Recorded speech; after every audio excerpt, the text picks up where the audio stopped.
The Assembly will hear an address by His Excellency Nikol Pashinyan,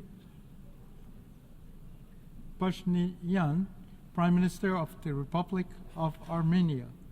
I request protocol to escort His Excellency and invite him to address the Assembly.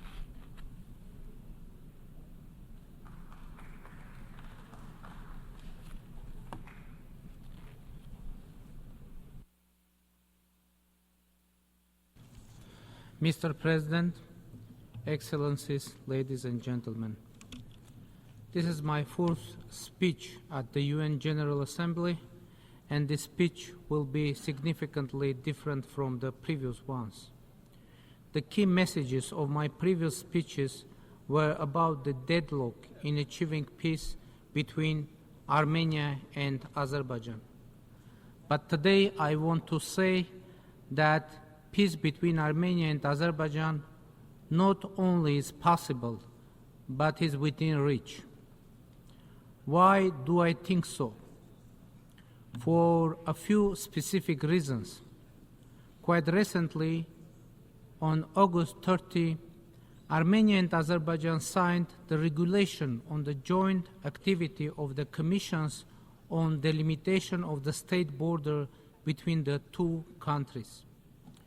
This is the first bilateral legal document signed between the parties. But what is more important with that document, Armenia and Azerbaijan agreed to set the 1991 Almaty Declaration as the basic principle of border delimitation between the two countries and will be guided by it. This means that Armenia and Azerbaijan de jure reconfirm the principle of recognizing each other's territorial integrity and inviolability of borders that existed during the Soviet Union, which is a fundamental factor for establishing peace. Now it is de jure reconfirmed that the two countries have no territorial claims on each other. What we have to do now is to take the next step and sign the agreement on establishment of peace and interstate relations between the Republic of Armenia and the Republic of Azerbaijan. The President of Azerbaijan and I have stated many times that at least 80% of the mentioned agreement has been agreed upon. Now, to seize this historic opportunity and to avoid the risk of reaching a deadlock, Armenia proposes to take what has already been agreed in the draft agreement, sign it, have a peace agreement between Armenia and Azerbaijan, and then go on with negotiations on pending issues. We are ready to do this right now. Why do we propose this? Because there is no precedent of a peace agreement or any agreement that would regulate and solve everything. It is practically not possible. After signing any agreement, two countries may always need to conclude new agreements and make new arrangements for this very reason. No matter how comprehensive any agreement, many important issues need to be further addressed. And in the case of Armenia and Azerbaijan, the agreed articles of the draft peace agreement actually contain provisions on peace, on not having territorial claims on each other, and not putting forward such claims in the future. Provisions on establishment diplomatic relations and a joint commission to oversee the implementation of the peace agreement. A provision on not interfering in each other's internal affairs, not using force and threat of force, and other important provisions. Signing the peace agreement with the already agreed articles will significantly facilitate the resolution of the non-agreed issues. The already agreed parts of the draft peace agreement provide tools for that. One of them is the diplomatic relations to be established between Armenia and Azerbaijan, and the second is the joint Armenia-Azerbaijan Commission to oversee the implementation of the peace agreement.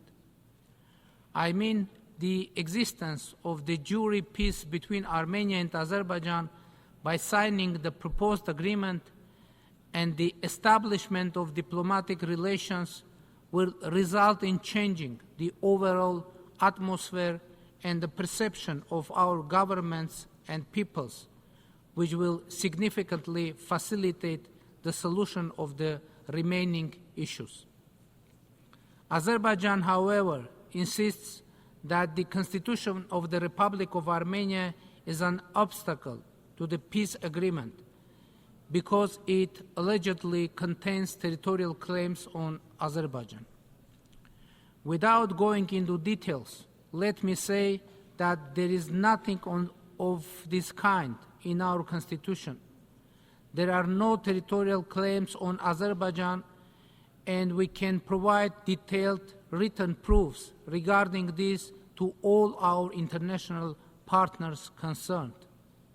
Moreover, it is the Constitution of Azerbaijan that contains territorial claims on the Republic of Armenia, and we can present written argumentation on this as well to all our international partners concerned. But pay attention. We do not consider the Constitution of Azerbaijan as an obstacle to the peace agreement for the simple reason that the agreed part of the draft peace agreement between Armenia and Azerbaijan contains wording that solves the problem, and that wording is as follows. None of the parties may invoke the provisions of its internal legislation as justification for its failure to perform the present agreement.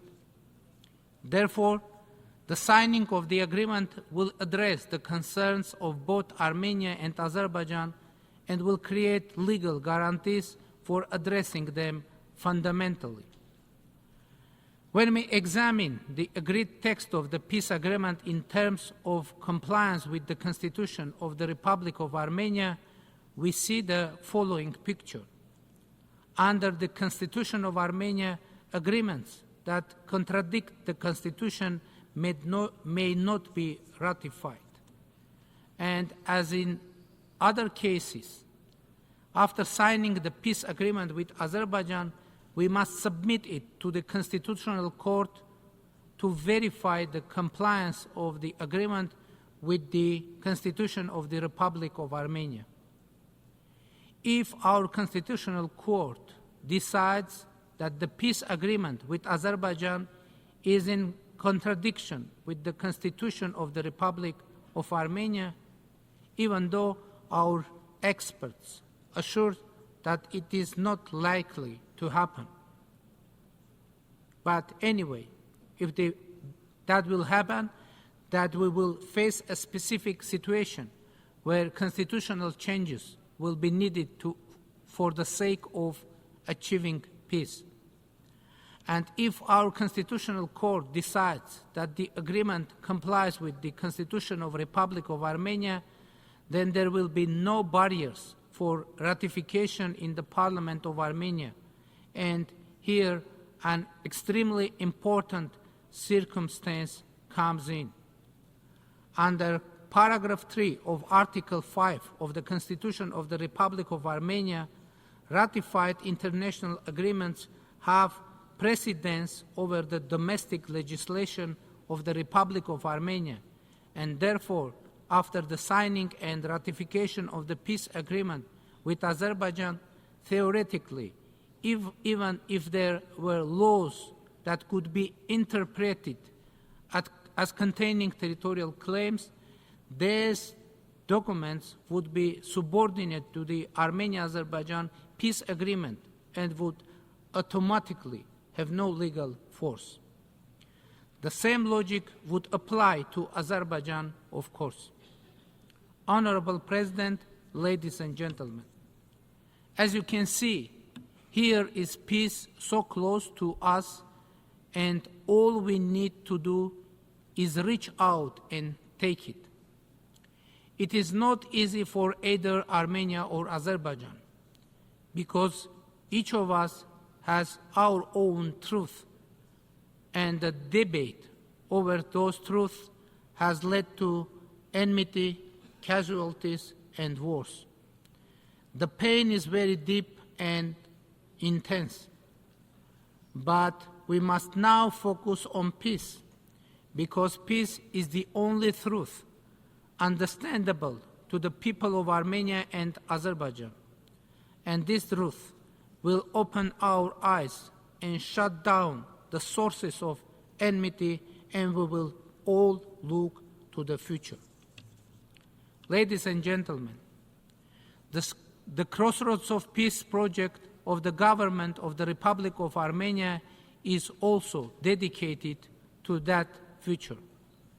The purpose of the project is not only to open automobile routes, railroads, and other transport communications between Armenia and Azerbaijan, but also to provide communication between Armenia, Azerbaijan, Turkey, and the whole region, as well as to create opportunities for the passage of pipelines and cables, and eventually provide opportunities for people-to-people contacts, which is a key and critical factor for peacemaking.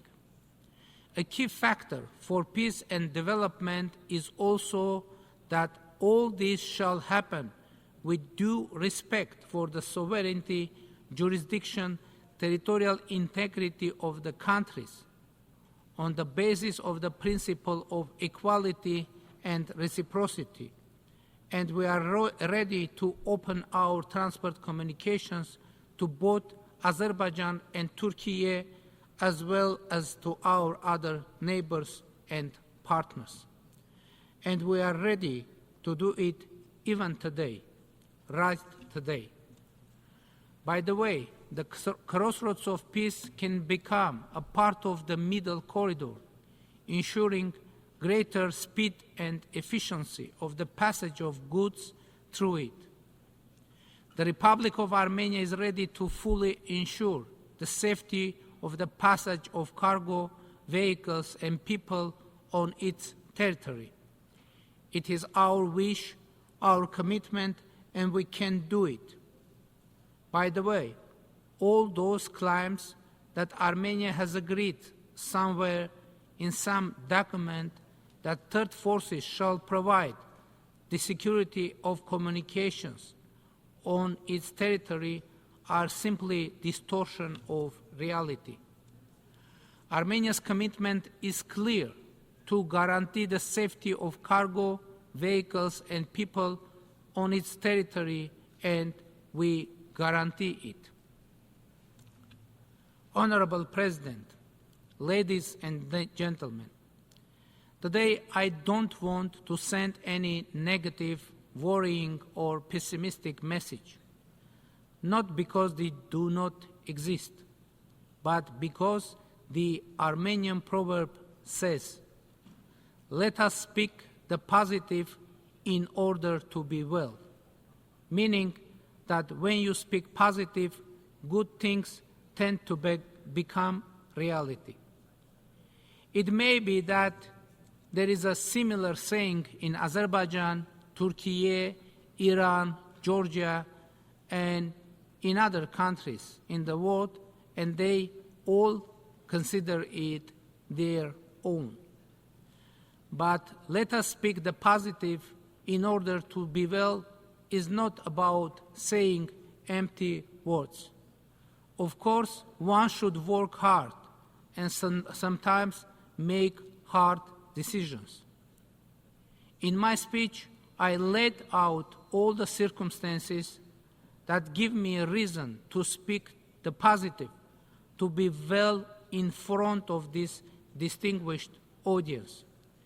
And if we rely on these circumstances, good things will happen, initiating a process of reducing the circumstances that generate the negative. Thank you very much for your attention.